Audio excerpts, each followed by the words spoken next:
Hello and welcome to this read aloud of The Wonderful Wizard of Oz by L. Frank Baum. Today we'll be reading Chapter 7 in the book. So let's begin. Chapter 7, The Journey to the Great Oz. They were obliged to camp out that night under a large tree in the forest, for there are no houses near.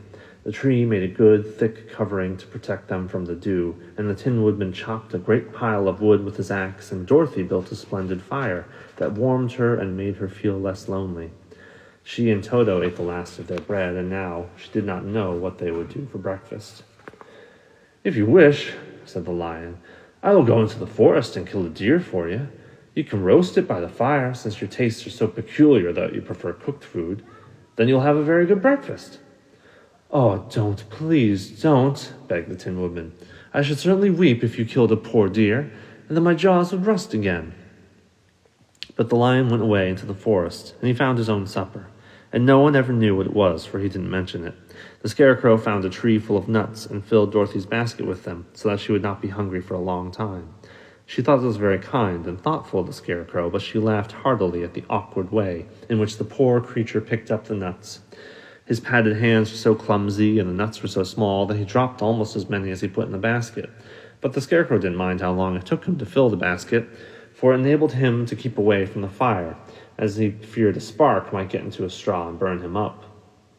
He kept a good distance away from the flames, and only came near to cover Dorothy with dry leaves when she lay down to sleep. These kept her very snug and warm, and she slept soundly until morning. When it was daylight, the girl bathed her face in the little rippling brook, and soon after they all started toward the Emerald City. This was to be an eventful day for the travelers. They had hardly been walking an hour when they saw before them a great ditch that crossed the road and divided the forest as far as they could see on either side. It was a very wide ditch, and when they crept up to the edge and looked into it, they could see it was also very deep. There were many big, jagged rocks at the bottom. The sides were so steep that none of them could climb down, and for a moment it seemed that their journey must end. "What shall we do?" asked Dorothy, despairingly. "I haven't the faintest idea," said the Tin Woodman, and the lion shook his shaggy mane and looked thoughtful. But the Scarecrow said, "Well, we cannot fly, that is certain. Neither can we climb down into this great ditch. Therefore, if we cannot jump over it, we must stop where we are." "I think I could jump over it," said the cowardly lion, after measuring the distance carefully in his mind. "Well, then we are all right," answered the Scarecrow, "for you can carry us all over on your back, one at a time." "Well, I'll try it," said the lion. "Who will go first?"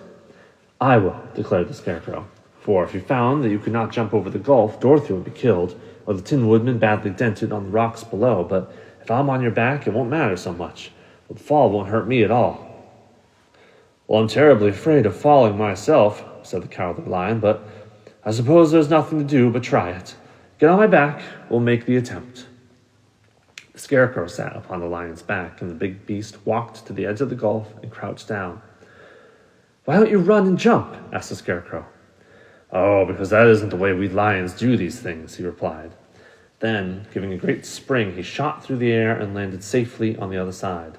They were all greatly pleased to see how easily he did it, and after that, the Scarecrow had got down from his back, the lion sprang across the ditch again.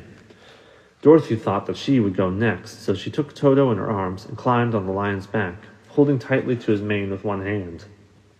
The next moment it seemed as if she was flying through the air, and then, before she had time to think about it, she was safe on the other side. The lion went back a third time and got the Tin Woodman, and then they all sat down for a few minutes to give the beast a chance to rest, for his great leaps had made his breath short, and he panted like a big dog that had been running too long.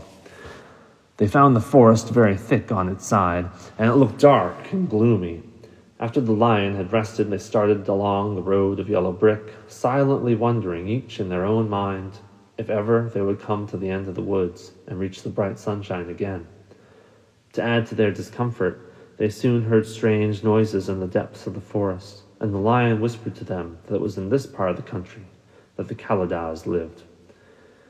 "What are the Kaladas?" asked the girl. "They are the monstrous beasts, with bodies like bears and heads like tigers," replied the lion, "and with claws so long and sharp they could tear me in two as easily as I could kill Toto. I'm terribly afraid of the Kaladas." Well, I'm not surprised that you are, returned Dorothy. They must be dreadful beasts.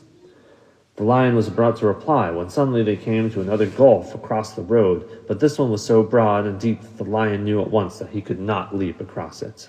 So they sat down to consider what they should do, and after serious thought, the Scarecrow said, Well, here is a great tree standing close to the ditch. If the Tin Woodman can chop it down so they'll fall to the other side, we can walk across it easily. That is a first-rate idea, said the lion. One would almost suspect that you had brains in your head instead of straw. The woodman set to work at once. So sharp was his axe that the tree was soon chopped nearly through. Then the lion put his strong front legs against the tree and pushed with all his might, and slowly the big tree tipped and fell with a crash across the ditch, with its top branches on the other side.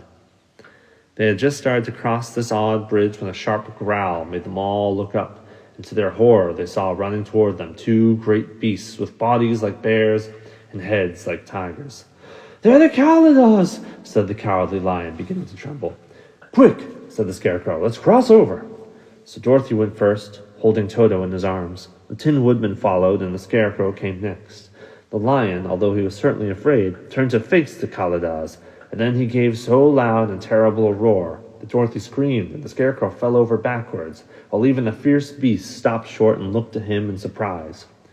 But seeing they were bigger than the lion, and remembering that there were 2 of them and only 1 of him, the Kaladas again rushed forward, and the lion crossed over the trees and turned to see what they would do next.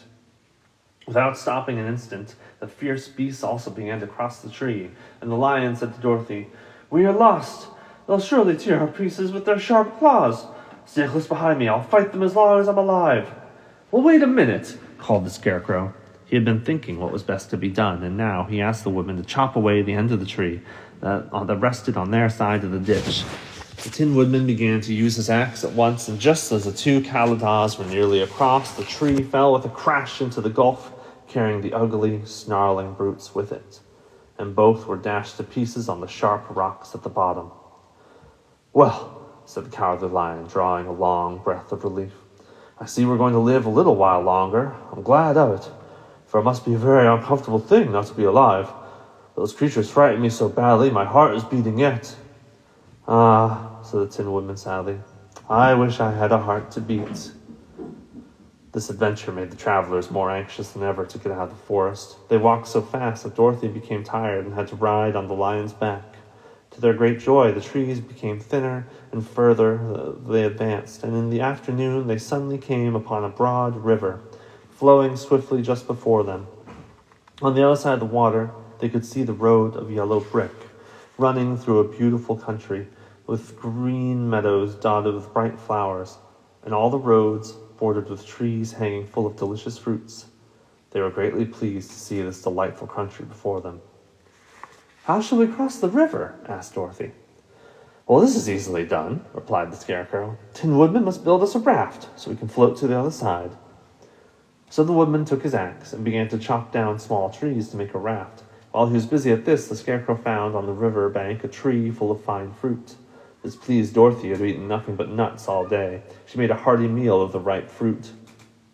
But it takes time to make a raft, even when one is as industrious and untiring as the Tin Woodman. And when night came, the work wasn't done, so they found a cozy place under the trees where they slept well until the morning. And Dorothy dreamed of the Emerald City and of the good Wizard Oz, who would soon send her back to her own home again. Well, that's the end of that chapter. Come back tomorrow for the next one as we make our way through The Wonderful Wizard of Oz by L. Frank Baum. Till then, I hope you're all staying happy, healthy, and safe. I'll see you next time.